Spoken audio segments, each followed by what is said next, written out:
مولا کائنات امیر المومنین علی ابن ابی طالب آخری دنوں میں وصیت کر رہے ہیں سب سے پہلے اپنے بیٹے حسن کو، اور فرما رہے ہیں اس وصیت کو اگلے زمانے تک آپ نے پہنچانا ہے۔ وصیت کیا ہے؟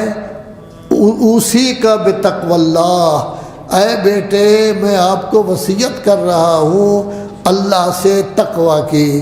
تقوی پرہیزگاری، تقوی خوف خدا، تقوی خشیت خدا، تقوی اللہ کے فرامین پر عمل کرنا، واجبات کا بجا لانا، یعنی تقوی کہ انسان اپنے آپ کو غلطیوں سے بچائے، غلط کاریوں سے بچائے، گناہوں سے بچائے، برائیوں سے بچائے، اور واجبات کو کبھی ترک نہ کرے۔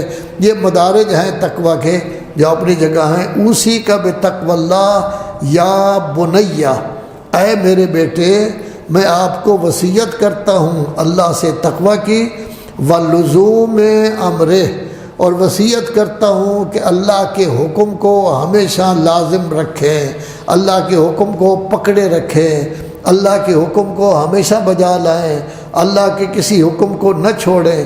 وعمارت قلب کا بذکرہ، اور اپنے دل کو آباد کریں، مردہ نہ بنائیں، بنجر نہ بنائیں۔ جیسے زمین بنجر ہوتی ہے اس میں کچھ نہیں ہو رہا، زمین بھی زندہ ہوتی ہے، دل کو بھی زندہ کریں اللہ تبارک و تعالیٰ کے ذکر سے۔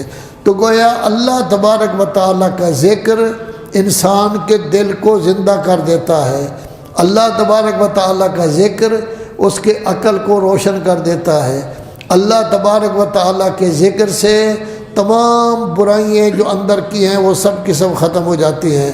اللہ تبارک و تعالیٰ کے ذکر سے انسان کے لیے ایک کامیابی کی چابی اس کے ہاتھ میں آ جاتی ہے۔ اللہ تبارک و تعالیٰ کے ذکر کی وجہ سے انسان جو ہے وہ ہمیشہ اس کے روح کو غذا ملتی رہتی ہے، روح اس کی پھر غلط طریقے کی طرف نہیں جاتی بلکہ ہمیشہ اللہ کی طرف جاتی ہے۔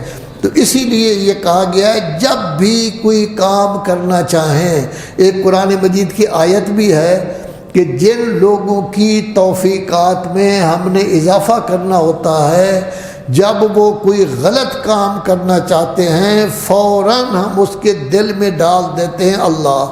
جب اللہ اسے یاد آ جاتا ہے فوراً اللہ کی طرف توجہ کرتا ہے، پھر غلط کام نہیں کرتا۔ اللہ کی یاد کے ساتھ غلط کام نہیں ہو سکتا، اللہ کے تذکرے کے ساتھ غلط کام نہیں ہو سکتا۔ اللہ کا جب ذکر وہ کرے گا، یاد رکھے گا، اس کو پتہ ہوگا کہ اللہ ہے۔